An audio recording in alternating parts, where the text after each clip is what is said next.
Le Seigneur vous bénisse, vous qui me suivez partout ce matin sur les réseaux sociaux. Je vous salue ce matin dans le nom puissant et glorieux de notre Seigneur et Sauveur Jésus-Christ.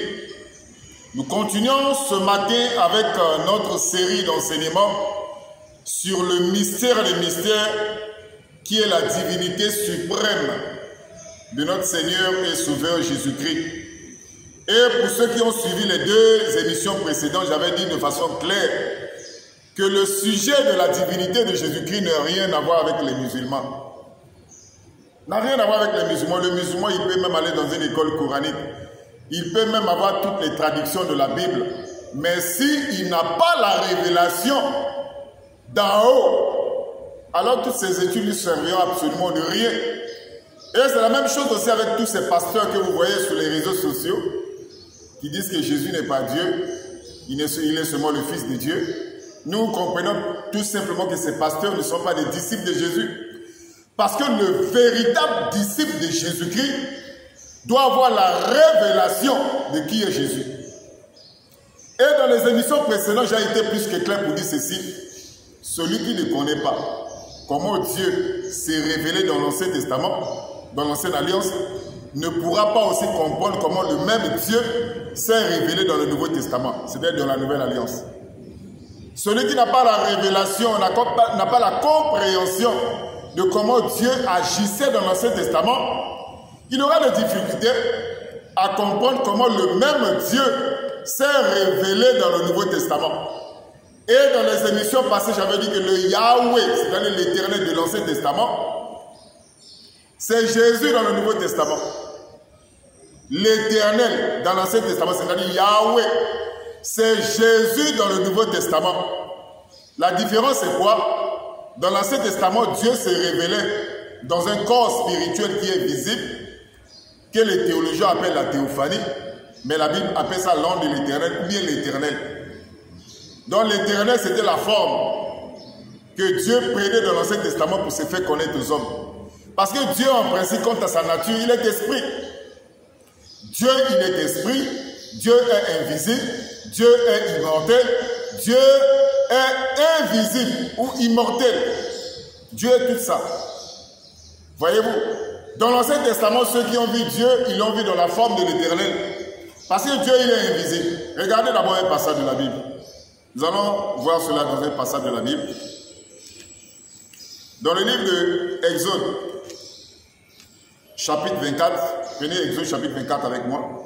À partir du verset 1, il est écrit, Exode chapitre 24, à partir du verset 1, il est écrit, Dieu dit à Moïse, lisez bien, vous allez voir. Dieu dit à Moïse, monte vers l'Éternel. Dieu n'a pas dit monte vers moi, Dieu. Il dit monte vers l'Éternel. Alors nous devons juste nous poser une question. Mais qui est Dieu et qui est l'Éternel? Les théologiens vous diront qu'il y a deux personnes. Parce que Dieu dit ici, monte vers l'Éternel. Mais il pouvait aussi dire monte vers moi, Dieu. Mais il dit monte vers l'Éternel. Parce que l'Éternel, c'était la forme que Dieu prenait dans l'Ancien Testament pour se faire connaître aux hommes. Celui qui a vu Dieu dans l'Ancien Testament, il a vu sous la forme de l'Éternel. L'Éternel, c'était la forme que Dieu, l'invisible, prenait pour se faire connaître aux hommes. C'est pour ça que vous allez voir ici dans Exode chapitre 24, à partir du verset 1, Dieu dit à Moïse, monte vers l'Éternel. Parce que l'Éternel, c'était la forme visible du Dieu invisible. Dieu est invisible. Dieu est esprit. Lorsque Dieu se faisait voir dans l'Ancien Testament, il prenait une forme. Cette forme est appelée l'Éternel, c'est-à-dire Yahweh. C'est pour ça que vous allez voir dans la Bible, dans le livre de Genèse chapitre 18, à partir du verset 1, il est écrit l'Éternel apparut à Abraham. L'Éternel, c'était la forme visible que Dieu prenait pour se faire connaître. Parce que Dieu, quant à sa nature, il est esprit. C'est ainsi que dans la même chose, Dieu a fait la même chose, excusez, dans le Nouveau Testament, dans la Nouvelle Alliance. Dans la Nouvelle Alliance, le même Dieu a pris une forme. C'est la forme du Fils. C'est la forme du Fils. C'est pour ça que la Bible dit quelque part, je crois que c'est dans le livre de Jean, chapitre 1, je crois le verset je vais le lire. Je vais vous trouver le verset. Jean, chapitre 1. Jean, chapitre 1. Je crois le verset 18, si je m'abuse pas. Jean, chapitre 1, à partir du verset 17 d'abord. Car la loi a été donnée par Moïse et la grâce et la vérité sont venues par Jésus-Christ. Le verset 18. Personne n'a jamais vu Dieu. Personne. Donc tous ceux qui ont vu Dieu dans l'Ancien Testament, ils l'ont vu dans des formes, dans des théophanies. Personne n'a jamais vu Dieu. Si quelqu'un a vu Dieu dans l'Ancien Testament, il a vu dans une forme, une manifestation, une théophanie. C'est pour ça que la Bible dit, personne n'a jamais vu Dieu. Mais le Fils unique, qui est dans le sein du Père, est celui qui l'a fait connaître. Donc ceux qui ont vu Dieu dans l'Ancien Testament, ont vu Dieu dans des formes qu'on appelle des théophanies, ou la Bible appelle la forme de l'Éternel. Mais dans le Nouveau Testament, celui qui veut voir Dieu doit le voir sous la forme du Fils. C'est pour ça que la Bible dit ceci, le Fils, c'est-à-dire Jésus, il est l'image du Dieu invisible. Dieu, il est invisible. Dieu, il est esprit. Lorsque Dieu prend une forme dans le Nouveau Testament, il est appelé le Fils. C'est ça. Donc, celui qui n'a pas la révélation, ou qui n'a pas compris comment Dieu s'est révélé dans l'Ancien Testament, ne pourra pas comprendre comment le même Dieu s'est révélé dans le Nouveau Testament. Dans le livre d'Ésaïe, chapitre 35, Ésaïe, chapitre 35, aujourd'hui je serai vraiment bref. Ésaïe 35, il est écrit pour comprendre réellement que Jésus-Christ est le Dieu véritable. Jésus n'est pas un petit Dieu. Jésus n'est pas une deuxième personne de la divinité ou de la Trinité. Non, Jésus-Christ est le Dieu véritable, mais manifesté en chair. Ésaïe 35, à partir du verset 4, il est écrit, « Dites à ceux qui ont le cœur troublé, prenez courage, ne craignez point. Voici votre Dieu. » Écoutez bien, la vengeance viendra, la rétribution de Dieu, il viendra lui-même. Dieu ne peut pas mentir. Dieu dit ici, il viendra lui-même et vous sauvera. Alors, s'ouvriront les yeux des aveugles, s'ouvriront les oreilles des sourds, alors le boiteux sautera comme un cerf et la langue du niais éclatera de joie. Ici, c'est une promesse qui nous montre que Dieu devait venir lui-même. Maintenant, regardez les signes qui devaient accompagner la venue de Dieu. Il est écrit, alors s'ouvriront les yeux des aveugles. Ça, ce sont des signes qui montrent que Dieu devait venir. Alors s'ouvriront les yeux des aveugles, s'ouvriront les oreilles des sourds. Alors le boiteux sautera comme un cerf et la langue du niais éclatera de joie. Ça, ce sont les signes qui montrent que lorsque Dieu va venir lui-même pour sauver, voici les signes qui accompagneront son ministère ou sa présence. Maintenant, nous devons nous poser une question. Est-ce que cette écriture s'est accomplie ou ça ne s'est pas accompli? C'est de ça, parce que c'est une prophétie. Lorsqu'une prophétie est donnée, cela doit trouver son accomplissement. Alors regardez avec moi dans le livre de Matthieu. Matthieu chapitre 11. À partir du verset 2, vous allez voir que cette prophétie s'est accomplie à la lettre en la personne de notre Seigneur et Sauveur Jésus-Christ. Matthieu chapitre 11. Je suis à la page à partir du verset combien? Matthieu chapitre 11, à partir du verset 2. Il est écrit, Jean, c'est-à-dire Jean-Baptiste, ayant entendu dans sa prison des œuvres du Christ, lui fit dire par ses disciples, es-tu celui qui doit venir? Ou devons-nous entendre un autre? Jésus leur répondit, allez rapporter à Jean ce que vous entendez, ce que vous voyez. Les aveugles voient, les boiteux marchent, les lépreux sont purifiés, les sourds entendent, les morts ressuscitent et la bonne nouvelle est annoncée aux pauvres. Heureux celui pour qui je ne serai pas une occasion de chute. Ça, c'est l'accomplissement de Ésaïe 35 à partir du verset 4 jusqu'au verset 6. Donc, vous voyez que dans le livre d'Ésaïe, il est écrit que Dieu devait venir lui-même et que la venue de Dieu devait être accompagnée par des signes. Les aveugles devaient voir, les boiteux devaient marcher, la langue de millet devait être ouverte, voyez-vous. Et il devait y avoir beaucoup de signes qui devaient accompagner la venue de Dieu.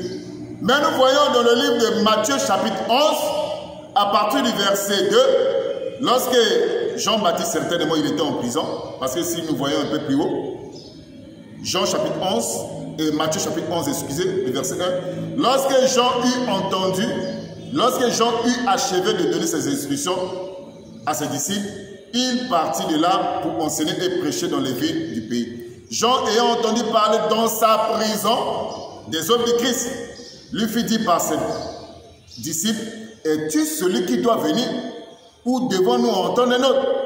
Jésus leur répondit, allez rapporter à Jean ce que vous entendez et ce que vous voyez.